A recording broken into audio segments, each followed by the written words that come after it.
Olá, alunos! Eu sou o professor Eduardo Lima e eu sou o professor do ensino médio, professor do segundo ano. E hoje nós vamos iniciar a nossa aula de Sociologia.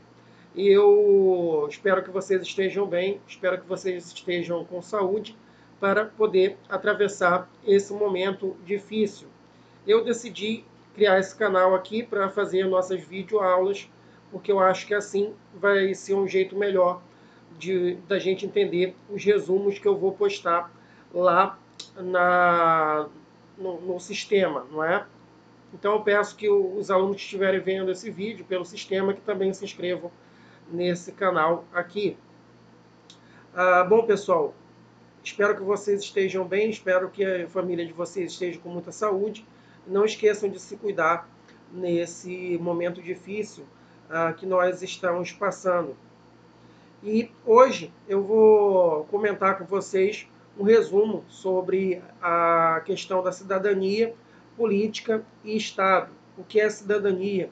Isso é o que nós vamos estudar nesse segundo ano, o nosso primeiro tema aqui no segundo ano do ensino médio de Sociologia. Sociologia, para quem lembra, para quem não lembra, é o estudo, é a ciência que estuda os fenômenos sociais. E hoje nós estudaremos a cidadania e a conquista dos direitos. A cidadania que é a conquista dos direitos através das lutas. Muitas coisas, direitos que nós temos consolidados, as pessoas não entendem que eles nem sempre existiram. Eles foram conquistados com a luta dos trabalhadores por melhores condições de vida perante o poder público, perante o Estado, perante os diversos governos. E aqui nós explicaremos isso para vocês. Bom, pessoal, vamos olhar aqui. Cidadania, política e Estado. Cidadania é uma conquista. Cidadania é fruto da conquista dos direitos e um mecanismo para tornar as sociedades mais igualitárias. Ou seja, cidadania é a conquista dos direitos, quando o povo ele se mobiliza para pedir melhores condições. Pode ser direito à moradia, direito à saúde, pode ser protestos contra a discriminação social, discriminação racial, discriminação de gênero. Todos esses são movimentos sociais que lutam por cidadania. Nesse ano nós também vamos falar sobre movimentos sociais que estão ligados também à luta por cidadania. Cidadania se relaciona com o princípio de igualdade, com a ampliação da democracia e o respeito a direitos na sociedade. Ou seja, o princípio da igualdade é para tornar a sociedade menos desigual com a ampliação dos direitos. A cidadania como exercício de direitos e deveres de um indivíduo em uma sociedade politicamente organizada se consolidou com o advento da sociedade industrial e as lutas sociais do século XIX e XX. O que ele está dizendo? Lutas sociais do século XIX e XX, ele está falando sobre o movimento operário que se tornou muito forte nos séculos XIX e XX. Quando se iniciou a Revolução Industrial, que começou na Inglaterra no século XVIII, o que acontecia? É o início do capitalismo e, nesse momento, os trabalhadores não tinham direito nenhum. Os trabalhadores eram maltratados nas fábricas, eles trabalhavam até 16 horas, homens, crianças também trabalhavam, crianças a partir de 2 anos trabalhavam nessas fábricas. Muitas morriam nessas fábricas porque não tinham a mínima condição de higiene e de condição de trabalho ali. Muitas morriam de cansaço, muitas pessoas eram chicoteadas, maltratadas nessas fábricas e não havia nenhum tipo de direito, nenhum tipo de justiça a qual eles pudessem recorrer contra essas empresas. Ou seja, era ali um capitalismo selvagem, sem nenhum direito para o trabalhador. E nesse momento do século XIX e XX, que começaram as lutas, se intensificaram as lutas sociais por melhores direitos não é? Na Inglaterra, por exemplo, onde surgiram os sindicatos, né, que eram reuniões de trabalhadores que se reuniam para poder lutar por seus direitos, melhores salários, melhores condições de trabalho, fim do trabalho infantil, entre outros direitos que aos poucos foram conquistados. O Estado foi obrigado a dar esses direitos por medo que as mobilizações crescessem mais. Primeiro, o Estado reprimiu, matou muita gente, tentou forçar, tentou ganhar através da força. Mas, com o tempo, as mobilizações foram tão grandes que eles acabaram cedendo e dando vários direitos para que os trabalhadores não se revoltassem, não é? Parassem suas mobilizações. Continuando aqui, no Brasil, a exclusão social tem raízes históricas que nos remetem ao período da colonização, especialmente no que se refere à discriminação e marginalização de indígenas e afrodescendentes. Aqui a gente está falando sobre um legado histórico, né, do racismo que o Brasil tem desde a escravidão. Quando a escravidão e da colonização, né, quando grande parte dos índios foram exterminados pelo colonizador português, que chegou no Brasil e tentou escravizar os índios, não conseguiu escravizar todos os índios, trouxe escravos, trouxe negros, né, sequestrou negros lá da África. Muitas vezes eles eram vendidos por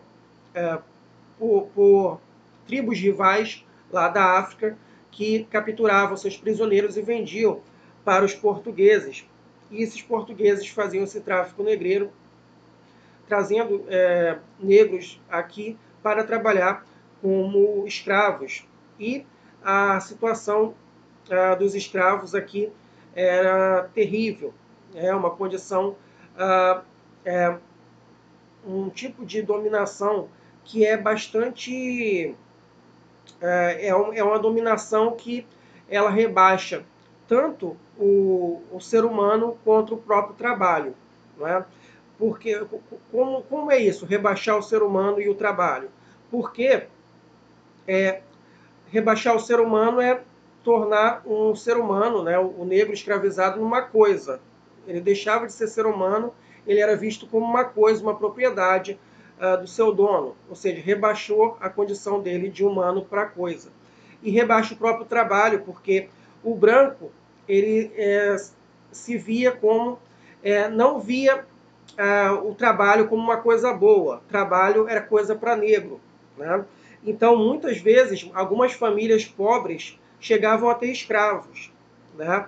Tinha um escravo, e esse escravo sustentava toda a família. Era obrigado a sustentar ele mesmo, trabalhar para sustentar ele mesmo, sustentar toda a família de brancos. Em algumas famílias que conseguiam, que eram pobres, mas que conseguiam ter pelo menos um escravo. E muitas vezes eles eram mais maltratados nessas famílias do que necessariamente numa família da casa grande.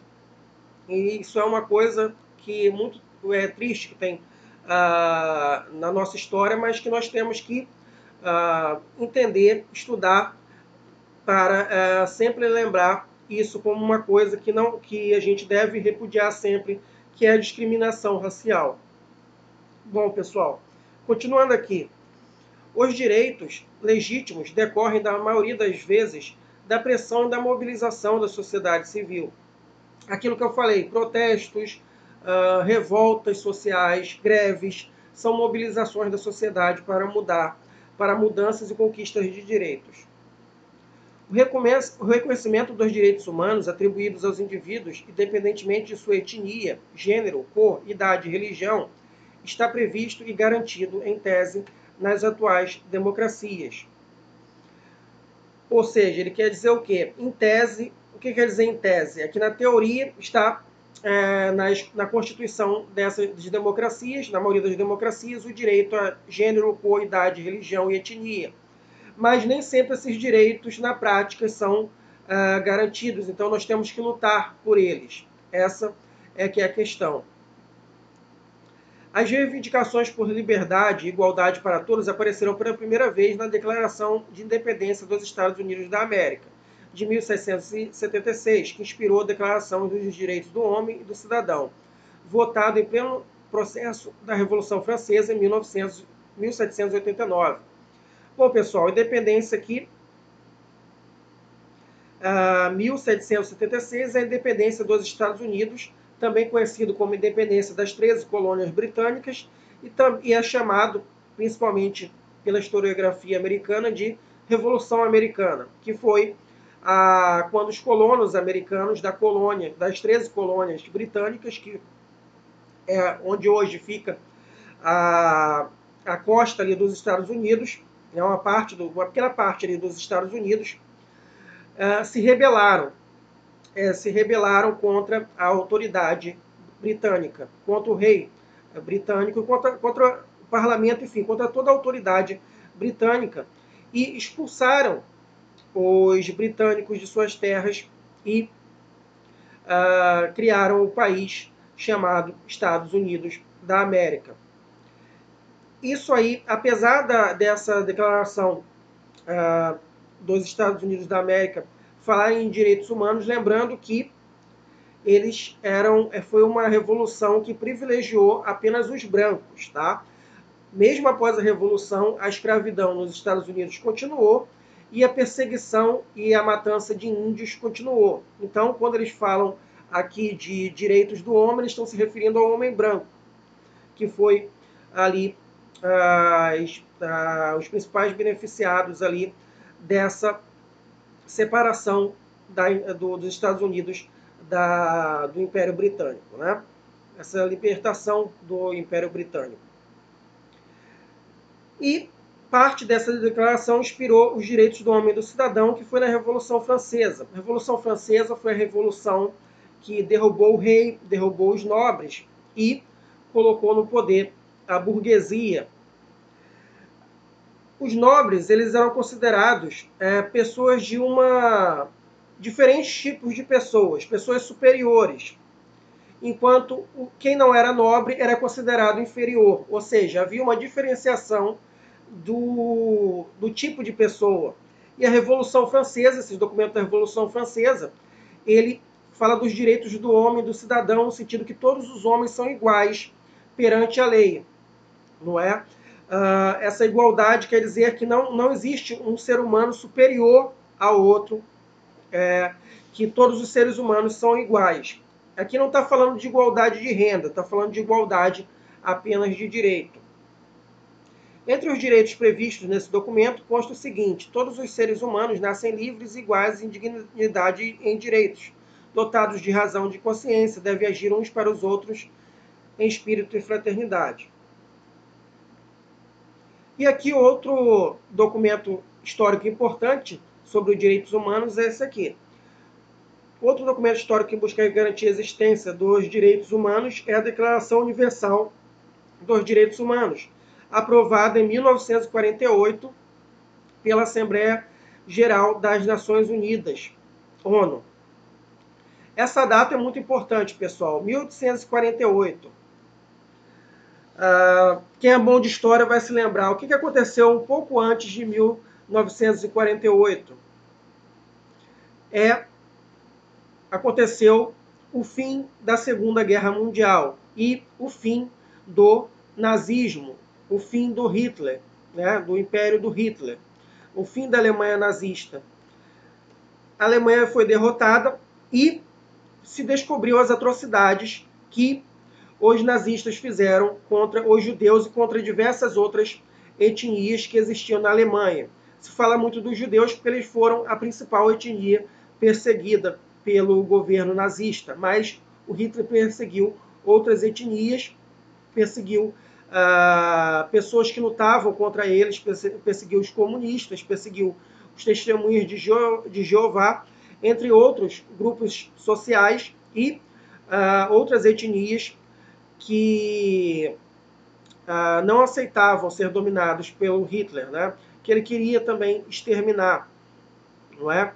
Quando Hitler invadiu a União Soviética, ele queria escravizar todos os russos. Ele deu ordem para escravizar os russos e para matar todos os russos que fossem filiados ao Partido Comunista da União Soviética. Essa foi a ordem dada quando Hitler invadiu a União Soviética. Mas, graças aos aliados, né, e aos aliados unidos ali na aliança ali, uma aliança entre capitalistas e comunistas também, né, entre a União Soviética e o Ocidente, formado por a França, a parte da França, né, a Alemanha, não, a Alemanha não, os Estados Unidos ali e a Grã-Bretanha principalmente, que se uniram ali junto com outros países, se uniram à União Soviética também para poder derrotar o Hitler. E apesar desses países terem terem se unido para derrotar o Hitler, um dos países que mais vamos dizer assim, empreendeu esforços de guerra e que mais perdeu vidas na guerra foi a União Soviética para poder derrotar o Hitler, né? Foi a que mais eliminou soldados nazistas, mais eliminou soldados alemães e também a que mais perdeu soldados durante essa guerra. E foi a primeira também a chegar a Berlim e a tomar o poder. Chega a ocupar Berlim para poder e derrotar o Adolf Hitler, né? Bom, e o que aconteceu? Por isso que houve essa Declaração dos Direitos Universais da ONU. Por quê? Esse documento atualizou o conteúdo das declarações anteriores, dando ênfase aos direitos individuais, dentre os quais a abolição da escravidão, a condenação da tortura, o direito à liberdade de expressão e de consciência, o direito de ir e vir e o direito à educação e à cidadania. Ou seja, o que ele está falando aqui? Direitos individuais, tudo isso, né, foi o que o nazismo retirou. Então, devido às atrocidades do nazismo, foi criado esse documento aqui, tentando impedir, né, ou coibir que essas coisas voltassem. É importante ressaltar que a reivindicação dos direitos humanos como princípios não tornou sua implementação em prática automaticamente perfeitas. Um exemplo disso é o fato de o sufrágio universal, condição em que todos os cidadãos, independentemente de gênero, cor, etnia ou condição socioeconômica, têm o direito ao voto, só ter se consolidado em muitos países mais de um século depois das primeiras declarações citadas. Ou seja, o que ele quer dizer é que mesmo que as declarações de direitos do homem tenham sido feitas em 1948, ainda assim a grande maioria dos países do mundo não são países que dão direito ao voto às pessoas, né? Não são países democráticos. Essa aqui é o que a gente precisa entender, que há esses documentos, mas na prática muitos países não cumprem essas questões dos direitos do homem. Por fim, aqui, outros exemplos de violações dos direitos humanos foram a Guerra do Golfo e a Guerra do Iraque, onde uma coalizão de países liderada pelos Estados Unidos e Reino Unido descumpriram diversas recomendações da ONU. Ou seja, ele está falando aqui da Primeira e da Segunda Guerra contra o Iraque, né? A Primeira Guerra do Iraque foi a Guerra do Golfo e a Guerra do Iraque de 2003 foi quando o presidente George W. Bush invadiu o Iraque. E eles invadiram sem o consentimento da ONU, não é? E é sempre assim, quando os Estados Unidos têm o consentimento da ONU, eles invadem algum país, quando não tem, eles invadem da mesma forma. Isso é uma ideia de que, apesar de tudo, as relações internacionais ainda se movem pela força, entendeu? Não basta ter um documento garantindo direitos humanos, há os países mais fortes que, através da força, ainda invadem outros países, rasgando a Carta dos Direitos Humanos. Bom, pessoal, esse foi o vídeo de hoje. Espero que vocês tenham entendido esse texto. Esse texto vai ficar lá na nossa aula, lá no sistema, né? junto com esse vídeo, para que vocês possam ver e imprimir ou anotar, fazer anotações no caderno de vocês, como vocês acharem melhor, tá? E qualquer dúvida, vocês façam perguntas lá no, lá no, lá no sistema, ou aqui mesmo nesse canal, né, do YouTube aqui, que eu vou procurar responder as dúvidas de vocês. Obrigado a todo mundo, obrigado a todo mundo que assistiu essa aula, e mais uma vez eu desejo muita saúde para vocês e para a família de vocês, que vocês consigam passar por esse momento difícil para todos nós. Obrigado e até a próxima.